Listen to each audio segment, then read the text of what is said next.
Muchas gracias por venir a este workshop donde vamos a ver las últimas novedades que ha presentado Warm Audio en micrófonos.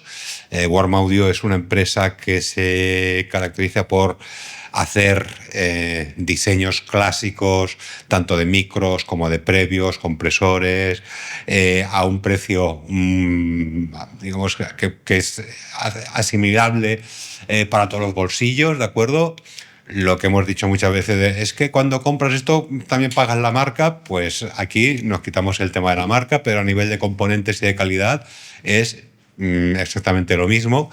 Y luego cuando acabemos, si queréis poder probar pasar aquí a probar los 5 modelos que hemos traído y veréis que suenan muy, muy, muy bien.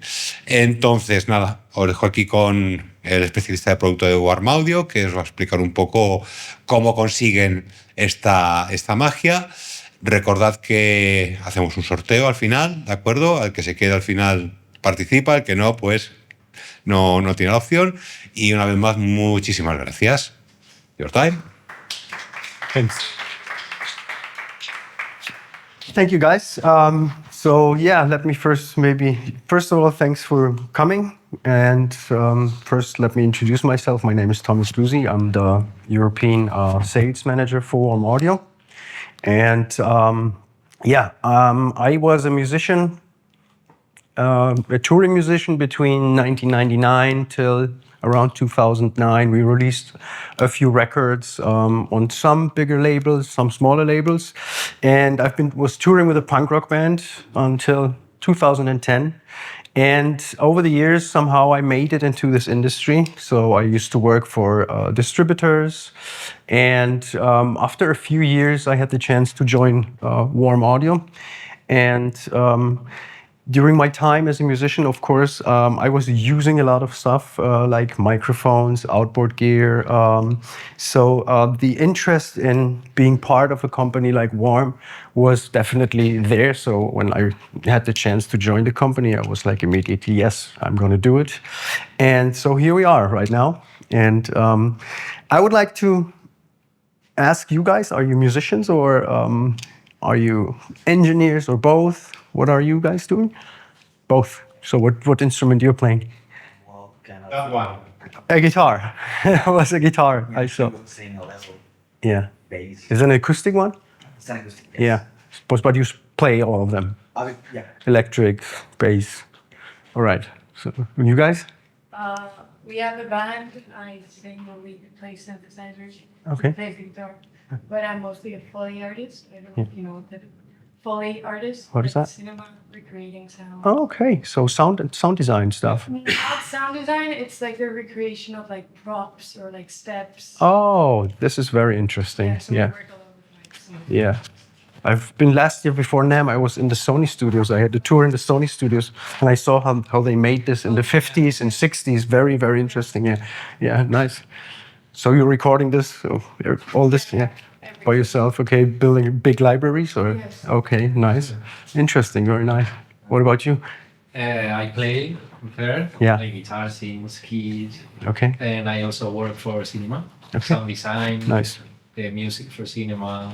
So you also recording and Yeah, your yeah. stuff in, all right. The studio or at home or? Studio. Okay, A lot of also field recordings also. nice. Mm. So that's probably something that would be really interesting for you guys. Yeah, let me just tell you a little bit about the company. I'll give you a brief overview who we are, where we are based, and then we touch base on some of our products. So Warm Audio was started by Bryce Young in the year 2011 in beautiful Austin, Texas, where the company was founded by Bryce in the garage, actually, with the goal to build products that are as equal to some of the most renowned and legendary vintage stuff as only possible, you know. And the second biggest goal was, or the biggest goal with that together was like make them affordable, you know. Sometimes all of these classics, legendary classic, they weren't even available. And if they were available, they were horrendously expensive. So paired with the technical knowledge, and building strong partnerships with really with the most important manufacturers for these parts, and scaling up a production, made it possible to reduce the costs for our products, which is making it more interesting. We lost the picture, yeah. Which gives beginners the opportunity to work with great stuff and record decent productions, talking about the production is like that. After the production, each of our warm products is quality checked 100% in Austin, Texas, in our facilities. So we have a really nice team to do this. And then we're shipping it worldwide. So based in Austin, Texas. Yeah, state-of-the-art recording studio at Warm. That's something that we built 5 years ago. I'll show you some more about this on the next slide. And currently, we're also a worldwide licensed manufacturer of rock and roller cards. I don't know if you ever used, or what was the most heaviest equipment you had to carry to a show if you were touring, Bass amp. Bass amp. A Marshall, yes. But if you ever brought like an MPEG down a cellar, a bar, so this is quite heavy, and loading it out from the bus to the venue, therefore are the rock and roller cards, for instance. So you probably know them because it's this black and yellow design of them. So you probably heard about them. What else? So actually, we very fast became one of the fastest growing companies in the industry. And with top selling SKUs like microphones, outboard gear. Actually, we started with outboard gear and microphones, which was the 2A and the 76, and now 47 and 47 Junior. This is how we began. And actually, also quite fast, we were nominated and received a couple of awards for our products quite fast. So we also had nice launches in 24 and 25.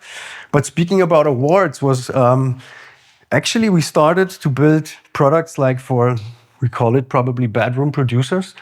And for us, the biggest award is, I guess, that we seriously noticed that a few of well-known artists started using our stuff. So for instance, there was Dolly Parton using our mic,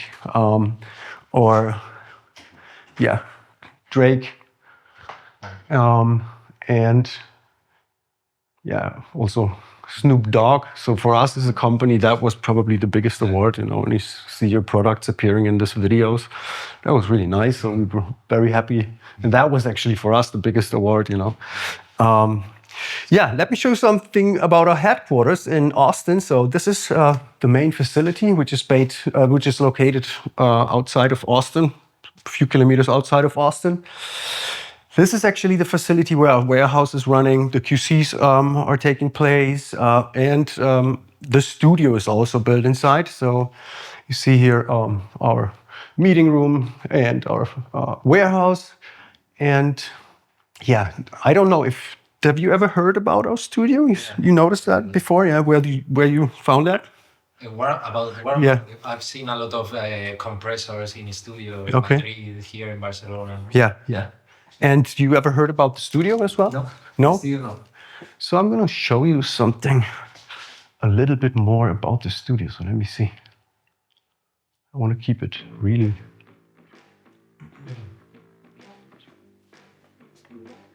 You need some more sound, probably. Can you give me more sound?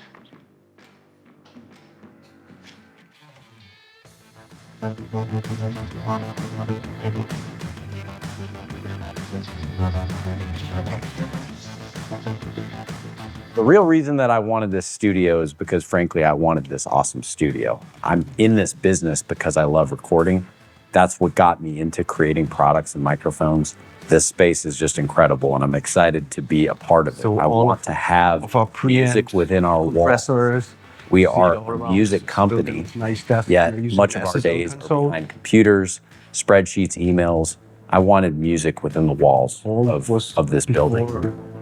Measured perfectly. So it might just be a saying here in Texas that everything's bigger in Texas, but I really did want a studio that felt spacious and big. I've always loved that kind of vintage wood look, and I wanted some big beams, and I wanted to kind of look like a cathedral, but the height of the live room ceiling can work Studio with A is natural impressive. reverb It's 26 feet of the up room, at the top of the pitch, adding any and reverb we've coat. put a lot of absorbing and diffusion materials around in that room so that you get this natural reverb, but it doesn't trail too long. We also, though, have spaces in the studio, not just in A, but in B, where you can have isolation and smaller space to create a smaller sound. We just really wanted to give everybody the option of a big room sound. And it's actually a Here studio in this that is control open. room, So if you were running a very, band, very pleased if you with want the to come over, construction. you can I've had book several the studio engineers and already tell actually me it's the record best your sounding records. control room they've ever been in. One of the Yes. biggest comments we get is, it sounds incredibly consistent throughout the room, and I can't believe how good it sounds on the rear couch. So we have ATC 200s in here.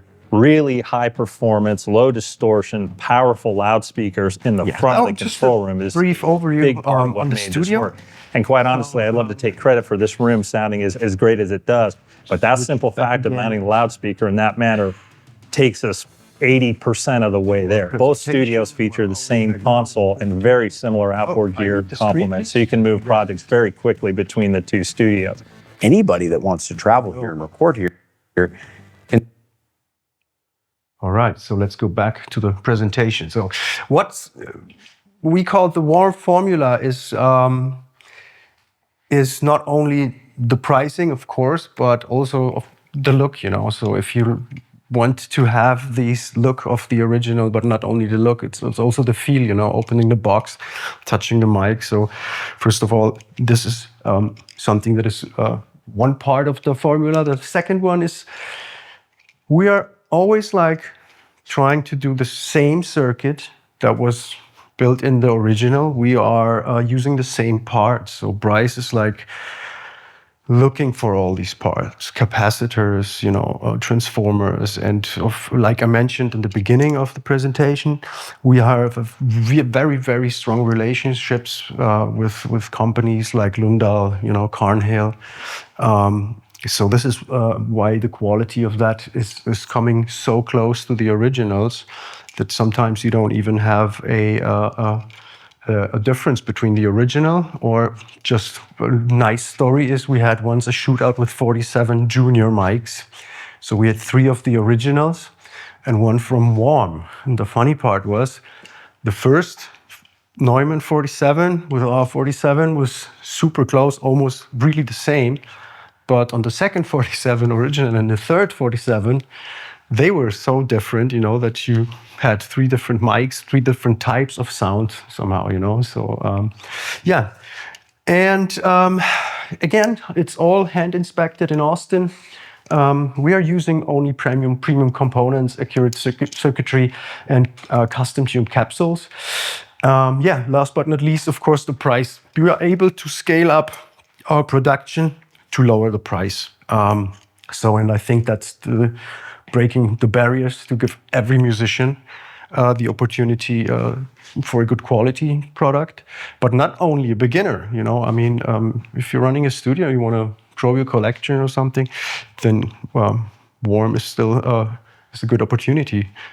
And yeah, giving you a little bit of an overview about the pricings of the original. Here is a price comparison. How much, if you can get it on Reverb or whatever, eBay, how much you pay for this original. So see, I think the 47 is the biggest gap, like, in getting one is really tough. And if you get one, you don't know which type of 47 sound you get, you know. The same with all our outboard equipment. Yeah, here we go. So for instance, the old Pultec stuff is like really hard to get and very, very expensive. So yeah, we are your opportunity to get very, very close to that sound. So we are currently, can I ask you which kind of products you are currently using outboard or compressors, preamps, mics. What are you using currently in your setups? The load is warm audio. Yeah. What are you using from one? 2.8. Okay, nice. So what else you have of analog gear?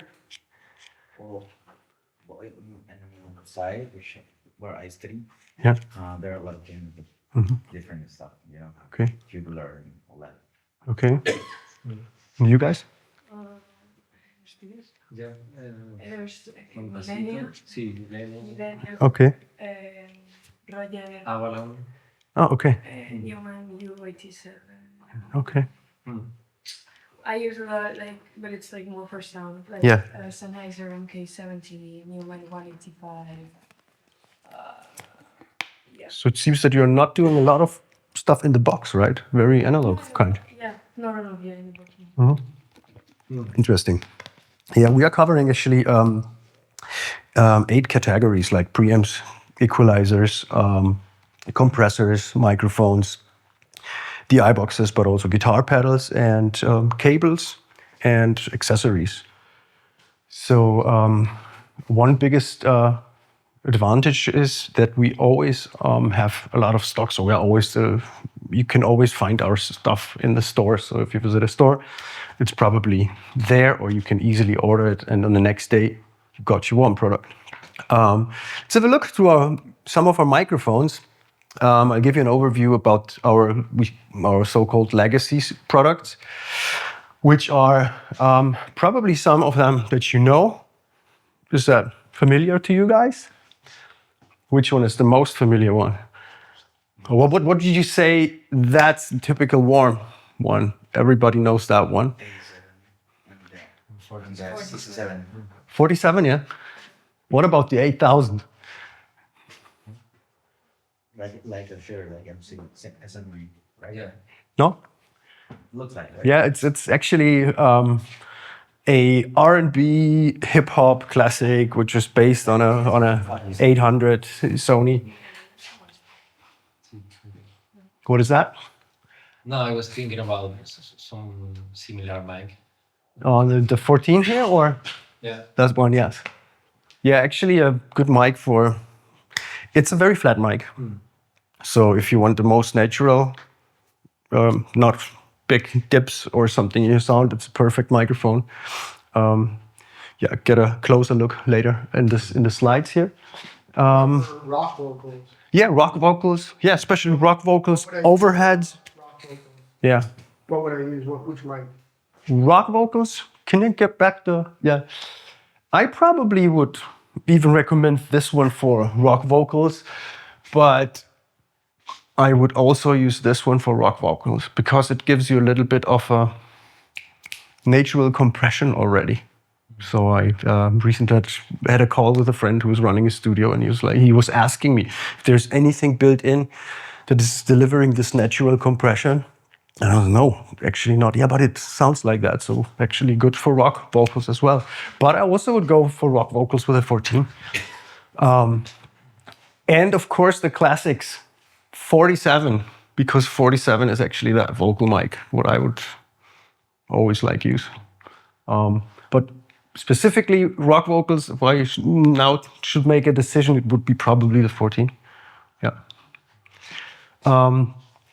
Let's go a little bit deeper on the 47 Junior. So actually this was one of our first mics that came out, and I always call it a workhorse because you can use it for almost everything. So if you have a setup where you want to be very flexible on this, it's vocals, guitar, acoustic guitar, for instance. You ever tried the 47 Junior? Any experiences with these mics? 67. Okay. Have you ever experienced our mics before, or no? Okay. So that could be a good entry because it's very flexible. You have multipolar patterns. Okay, here we are again. And there's a high-pass filter built in and a 10 dB pad, so you can lower it a little bit. It's available in black for all podcasters, which is also good for, and in nickel. So yeah, it's K47 style capsule. And very, very versatile mic. I always call it that that's our workhorse, actually. And coming now to the 14, it's, yeah, if you look at the names, so Green Day, Coldplay, Trent Reznor, 9 Inch Nails. So we are going towards this direction with that mic that it's pretty cool in the rock segment as well, like drum setups, overheads. Yeah, known for being flat, intimate lead vocals, also a very, very versatile microphone from us. Yeah, so let's have a look on the next one. Yeah, that's actually, I was wondering right now, because always when we talk to other guys, probably hip hop guys also and R&B guys, all guys are like, okay, we know this one. It's a very, very smooth microphone. No sharp highs or something. So if you also want to record also an acoustic guitar, which sounds maybe a little bit too sharp, so could be a good opportunity as well. But the guys on the photos who see it, it's hip hop. And what kind of music you like to listen to? Progressive rock. Progressive rock. Nice, nice. And you? Well, a lot vocal right too. Uh-huh. So yeah, pop different. Okay. Nice. What's the thing on the back? What is that? Yeah, that's part to cool the microphone, because the original mic used to get very, very hot. So they built this to lead the heat out of the mic, you know, so not overheating the mic. So this is why they built this part on this mic here. You probably also know this from some studio monitors. Some have this on the back of them, so you might notice it's actually the same idea behind it, to not overheat the mic, you know. Yeah. So are you familiar with ribbon microphones? Ribbon. Yes. Yeah, like This one. this one here. So we recently released the Fentone, which is a recreation of a 1950s classic. Not everyone knows that the hi-fi company Bang & Olufsen released one in the 50s that was called Fentone. And we also bought the trademark. So this is our warm audio Fentone. And it's figure 8 ribbon microphone. With this type of microphones, when you like progressive rock, so what's your favorite progressive rock album? Or what's your favorite rock album, let's say from the 90s? Or Metal from Pink Floyd. Metal. yeah, probably on this records, because I'm pretty sure that ribbon mics, like that type of ribbon mics, were used for the most, let's say probably on 80% of rock recordings, because it's that mic that is taming the highs when you put it in front of a cabinet, loud guitar cabinet, especially also like high gain sounds or rock sounds, you know, to tame the highs a little bit. What else, for instance, to taming highs, let's say for a saxophone, you know, or also overheads where you have the tops and the highs. Yeah.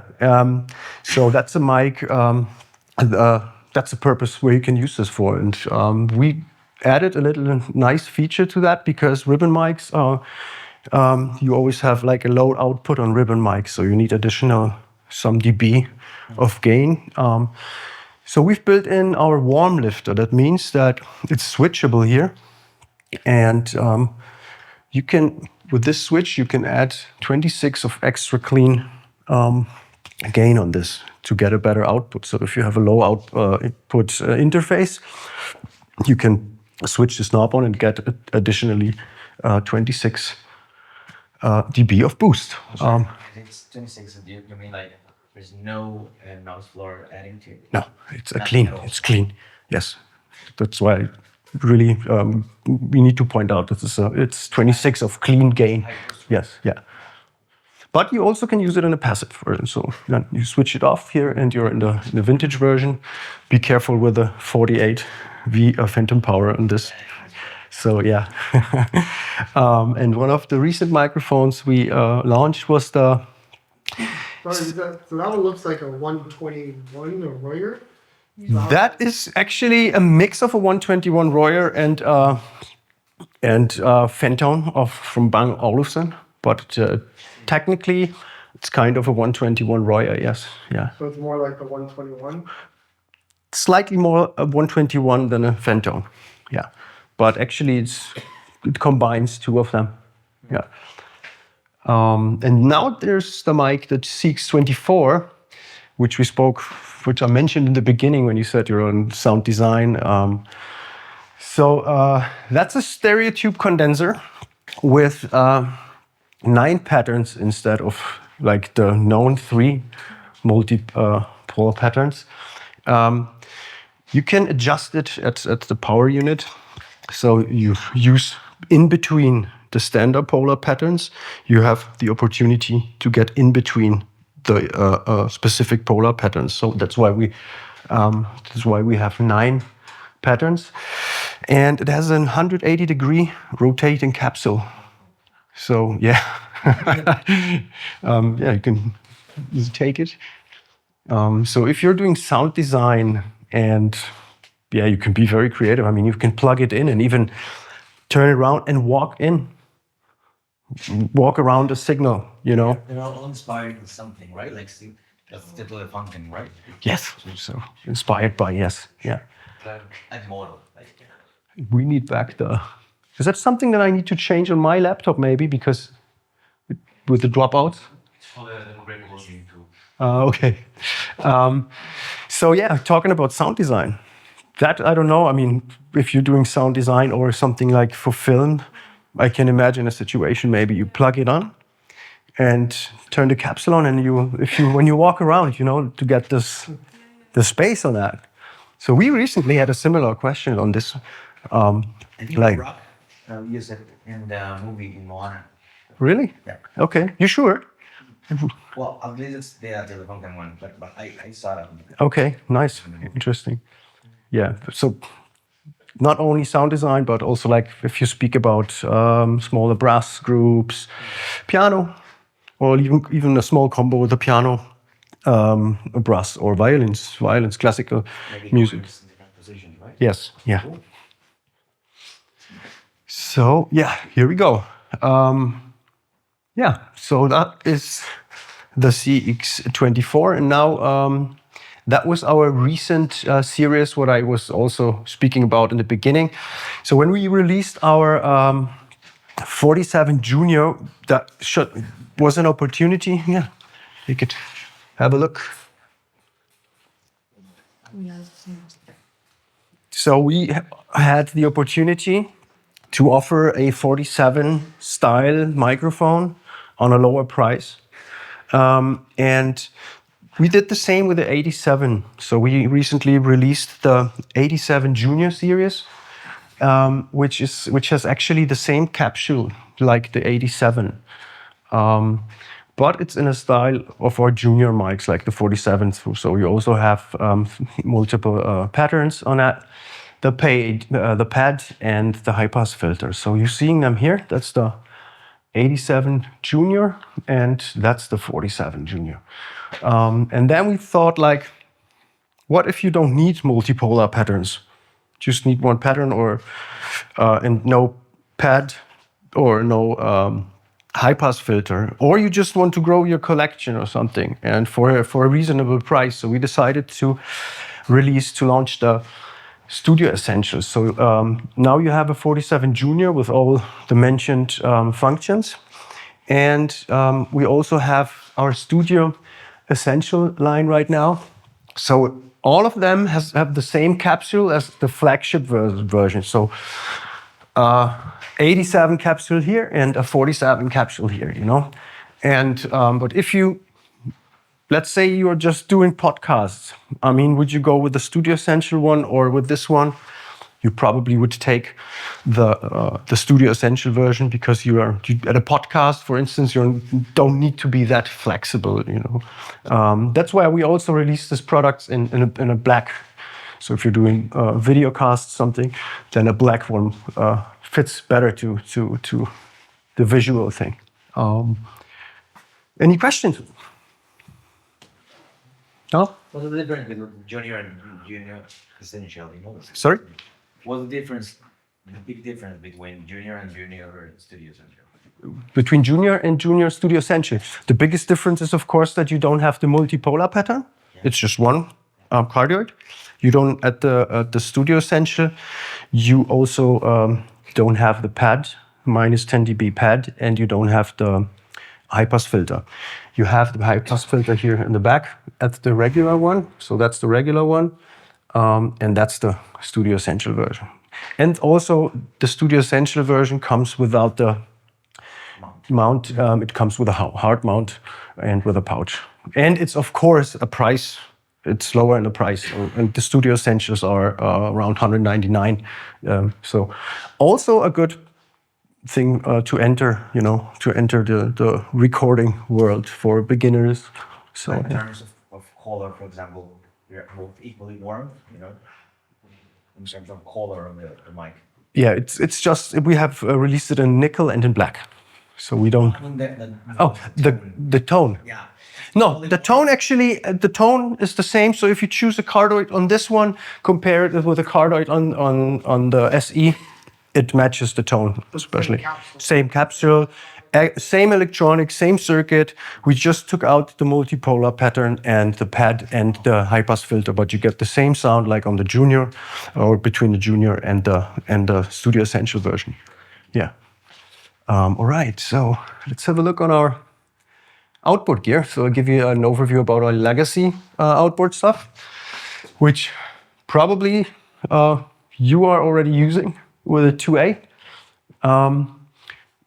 You guys familiar with these ones? Yeah. Which one is the most familiar one? The 76, yeah. Yeah. You guys? I know like one take, no, for example. Yeah. EQP? Electronics. Yeah. Oh. So you ever heard about the bus comp? No?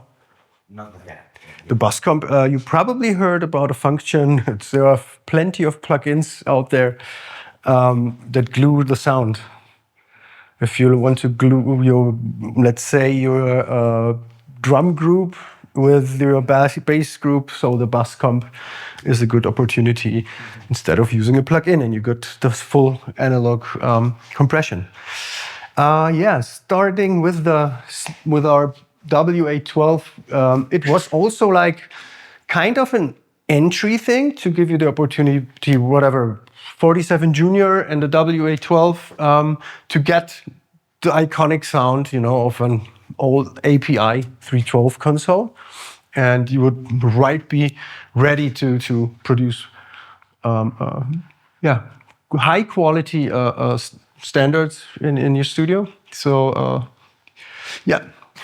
perfect for artists adding console grade pre's to small home recording setups, especially because that one is a bit smaller and you don't need a 19-inch rack to that. And the next one is our 73. So you probably all know old Neve consoles. And that 73 is based on these typical legendary British console sound. What makes the sound? I think that the most important part on the 73 is the Carnhill transformer, because it gives you the warmth, the vintage sound, it's coloring the sound. If you want to crank up your bass, for instance, so only with the output potty, you can crank it up and have this slight saturated distortion on it, for instance. But it also gives a good color to your voice, for instance. We've released two versions, so you can have whether a version without an EQ, but we also built versions with an EQ, and single and dual versions. So you see here a dual version. It's the WA-273 EQ, where you see the EQ section here. That's the dual version of the 73. Of course, used by some of the most renowned artists. I don't know if you guys seen the documentary from, I think it was Dave Grohl, about the legendary studio in Hollywood, where they moved the console So I think it was Sound City. Have you heard about this? Very in Sound City Studios, yeah. And Dave Grohl wanted to have this console in his house, so they removed it from the Sound City Studios and moved it to his house. And I think that was kind of a legendary documentary, because with that documentary, the name Neve was really much on the map. So, and the 73s are that typical legendary Neve sound. The next one is a recreation of an old tube amp or tube of the tube era. Tape saturation in the times when Elvis was recording Frank Sinatra. So this gives you the real vintage sound. It's where it all started, the golden era of tube sound. It has pure analog power and 3 tubes per channel, but it also gives you the opportunity when it comes to ribbon microphones, lower output. It's a selectable, switchable 90 dB of extra gain on 300 volts that you can add to your ribbon mic, for instance. Yeah, 3 tubes per channel, including a Cinemac transformer. And a very, very nice button, which I really like, is the tape saturation switch. For instance, if you're recording a drum in a room like that. So one of the tricks is, put a microphone, a room mic in this corner, and distort it slightly, and then add it a little bit to the drum group, which makes it a little bit wider. So that selectable tape saturation would be a thing that I would use for this kind of mic then, yeah. So very, very vintage sounding preamp. It's really wild. So when we are, for instance, synthesizers. We've been showing them at Super Booth, the Berlin show for synthesizers. And everybody was really freaking out of this, because you can crank up your synthesizers to a very crazy amount, Yeah. How often do you think the tubes have to be changed, replaced? Sorry? How often do you think the tubes? It depends how often you use it, of course, yeah. Typically, like a year? No. Longer, definitely longer. I mean, these are tubes that are changing the sound. And if after a year, if you're like, that's not the sound I had at the beginning, then you probably then need to change them. Is it easy to change it with rewarm? I mean, we're doing the service for this. So if you want to change the tubes because whatever, you want to change the tubes because of sounding, because maybe tubes are also break sometimes. So then you need to contact your distributor in Spain, for instance, which is Mogar, and these guys will take care about the service. Then, yeah. Well, I think you can replace it yourself, right? Are you able to just pop the top off? Excuse me. Are you able to just pop the top off and replace the tube, though? On the Wempacks? Yes, you are. Yeah, so you can replace them. Yeah. I think I saw it on one of your things, a 2A. I think that was pretty easy. So. Yeah. So if you're familiar with doing this, well, if you're familiar with tubes in general, it's quite easy to do it by yourself. Yeah. But not everybody is, and tubes are kind of special. So, but if you're familiar, you can change them. I always get scared of like a guitar amp changing the tube on it. Yes, that is. Sometimes some are easier than others because it's smaller. Yeah. With these ones, you can just pop the top off. And use the new one. Or if you are even like, I want to use a different type of a tube, because they all sound different. And if you're familiar with this, I mean, if you are already into this, that this tube sounds like that, or this tube sounds like this, so you're probably already in the expert mode. Try it. Yeah. So then it's very, very easy to replace them. But you're right, with the guitar amps and all this is something I would probably not do. Let's go to the 1B, which is our Scandinavian kind of compressor, and combined with one of our mics, which is the 8000. Let's say I probably would take the 73, take the 8000, and would take the 1B. You probably get the smoothest R&B vocal sound you can get, without even tweaking so much, because it's a very, very melodical sounding compressor. But not only that, it's like the 1B. There's one point I had a conversation with a guy, and he was like, even if you push him really hard into compression, it's not pulling out the signal of the mix, because a fast compressor, you push him really to the limit, it takes out, it starts pumping. So if you need a harder compression in your sound without pulling the signal out of your entire mix, so this is probably a good compressor to go. And speaking about our one of our first, it was the first product of Warm, the 76. Last year we decided to do a kind of a revised version on this. And the original one you said, yeah? So you probably noticed already there's something going on, some more knobs. And so what we did on the revised version was, we don't wanted just to do the same thing, maybe in a little bit of a new design here and there. So we decided to add a few features to our revised version. So if you see that segment here, you can find on the original one, and that one here is also different. So we have a high impedance switch, we have a bypass switch, we have built-in a sidechain high pass filter to that, and probably the coolest part, or the coolest feature for me is the blend knob, the mix knob, where you can wet and dry, so you can add the compression to your sound on the poti, so which you can find over here. I think the most knows that from plugins as well. So now you have this in an analog circuit here on the 76s, and we also made a dual version. So beside the black one, we added the blue stripe style, which is known that it's extra grabby, but also gives you that analog grit. So if you want to push it to the limit, you probably take a 73, push him to the limit, and take this one as a compressor, so you get a warm, vintage, colored kind of sound.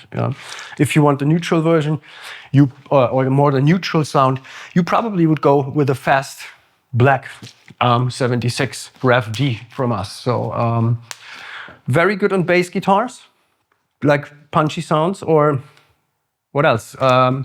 Funk guitars, for instance. Then this is the unit to go to. And last but not least, the classic. So also very, very nice, an opto compressor, same or similar characteristics like the 1B. You're laughing, Louis. Oh, Yes. because I was like, you would like it today. Yeah. And I was like, Nice. So that was an overview about our outboard gear. And we also do pedals, when you might know. I mean, you're playing guitar. Are you using one of our pedals? No, I don't know. No? But you're familiar with them? I've seen it. Okay. No? No. Okay, so we've built a few. We need a screen again, yeah. I'm curious what the pre-emphasis button does nowadays. Excuse me? In the 2A, what is the pre-emphasis button? You mean the transformer? Yeah. So a Cinemac transformer, yeah. So I use a lot of Cinemac transformers. So coming to the guitar pedals, the first one is definitely something that you probably recognize immediately, because what we have done is we've put the circuit of our 76 and built into a pedal. So to deliver, to bring actually the outboard gear to your pedal board. The same fast compression attack, and one of the most legendary compressors brought to your pedal board, and it's an analog compressor. There are a lot of compressors. There are a lot of 76 kind of compressors on the market for your pedal board, but most of them are digital. So this is in full analog circuit, which makes it quite unique actually, and affordable. It's 279, and you get actually the outboard gear for your pedal board. The next one, I don't know if you're familiar with the old one, Tone Bender, which was also a classic one. We pushed it a little bit to the limit and have 3 transistors in there, which gives you 3 different kind of a fuzz effect. If you ever have the chance to try it out, do it. I remember when I received my first sample, I started playing. And seriously, I really like overdrives or like a Centavo or whatever. And fuzz was, for me, always like, I don't know. And after 1.5 hours, I was like, oh, 1.5 hours. Then you're like, okay, this is really, really nice. And give it a try if you have the chance to, especially also for sound design or cinema. Weird stuff. You can do weird stuff with this pedal, definitely. I don't know if you are aware with our CE1. Never saw similar looking products, maybe? The CE1, the original or the recreation we did, is based on a pedal that was actually initially created for Fender Rhodes. And used it it's an analog stereo and vibrato pedal with a classic 60s, 70s vibrato. You probably heard it on records from the Doors. What we did here is that on the original one, you only had one rate knob for both, for the vibrato and the chorus. So we also split it that you can now adjust your chorus and your vibrato with that. Also with a preamp section where you can, on the switch here, you can add more gain to that. And if you take out the chorus depth and the depth of the chorus and the vibrato, it's kind of a booster already for your guitar sound, for instance, with adding slightly a little bit of a chorus to that. The next one you probably heard about or seen it if you are familiar with famous guitar pedals. You know it? Yeah, I remember I've seen this. I don't know where. Yeah, it's probably because it's one of the most iconic overdrive pedals that were ever released. People were paying really stupid prices for originals. And when I say stupid, so if you see here, that was a reverb seller, and that was actually the average price for it is for the original is something quite like 5K or something if you want one. So we actually used the entire the circuit. We built ours in Tavo, and we have made it very, very close. It's probably that one that sounds exactly like the original one. We had a couple of A/B comparisons, and people were like, I thought I heard a difference, but at the end they're like, oh no, it's actually the same. We've built also a so-called Jeff Beck mode switch on the back, but that's a switch. Once it turns on, you never turn it off again. You leave it like it is. Very good also, not only as an overdrive, but also like which amp are you playing? Sorry? Guitar amp, which amp are you playing? I go directly right now. Okay. For example, I have a Marshall. Yeah. Good addition to a Marshall. I'm using it and my Marshall, I'm using it to add kind of a mid-range emphasis to the sound. What amp are you playing? Marshall 2 in Tavo. Oh, so guys, it's perfect. Tavo is really perfect for this. It's also good for a Mesa Boogie, I'm pretty sure. It can boost. First of all, it can add kind of a mid-range to your sound. It works very well on Marshalls. But what is also good for is if you lower the gain and just, let's say, 7 o'clock and tweak the output on 2 o'clock, treble is, you need to do it with your taste, what you like or not. But you can use it then as a boost for a clean sound without any distortion. And it just brings your clean sound up to a really small, a really nice, warm level.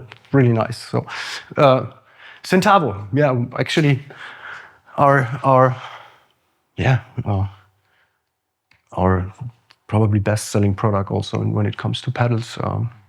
The next one is the mutation phaser. So if you like grunge,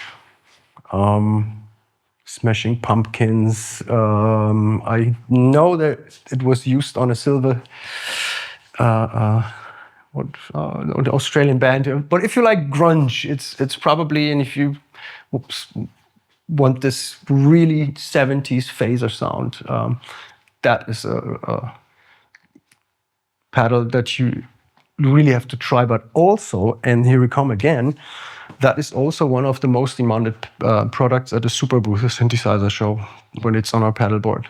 So this is worth a try if you want to bring it into your synthesizer setup as well. You ever saw this before or first time? Yeah. Yeah. And speaking about grunge and grunge bands, Billy Corgan of Smashing Pumpkins, you know Smashing Pumpkins? Yeah.